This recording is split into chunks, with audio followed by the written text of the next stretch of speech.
when we're making decisions about our children, it can be so intimidating. And something I wanted to bring up with you today is food introduction and how Mm. that might contribute to things like allergies or even just sensitivities. Will you give us kind of your go-to conversation that you have with patients who are wondering, like, did I do something wrong with food introduction? What's best practice? What should I do with the new baby if my other children have allergies?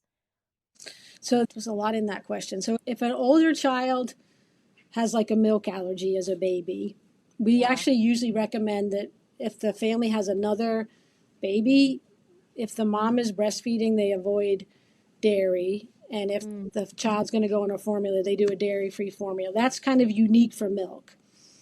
But in terms of other food allergies and food allergy prevention, the data is very strong right now that you should introduce the most diverse food really as early as the child is developmentally ready.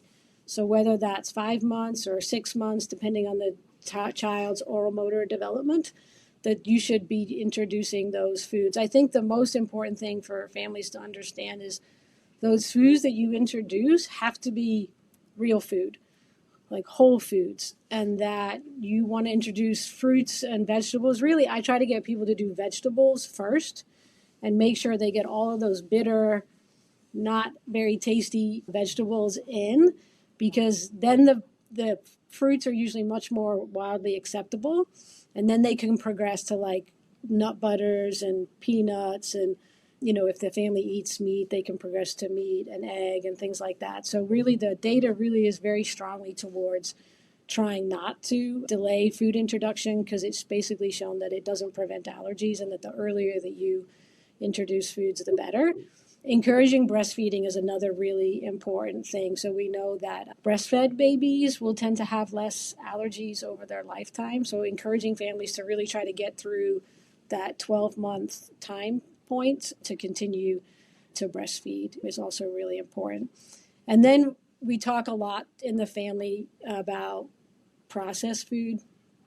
And that one of the things that we see a lot in the pediatric patient is a condition called ARFID. I don't know if that's a condition you've heard of before, but avoidant restrictive food intake disorder.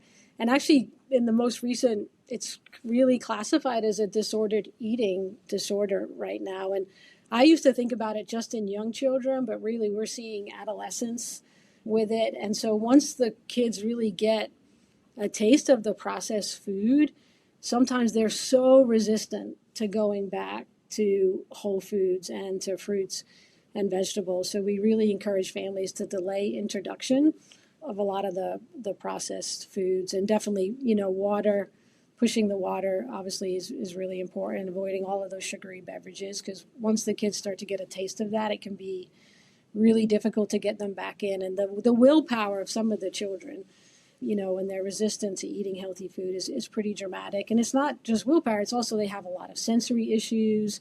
And so it can really lead to malnutrition and poor weight gain and failure to thrive if you don't try to set the family up correctly.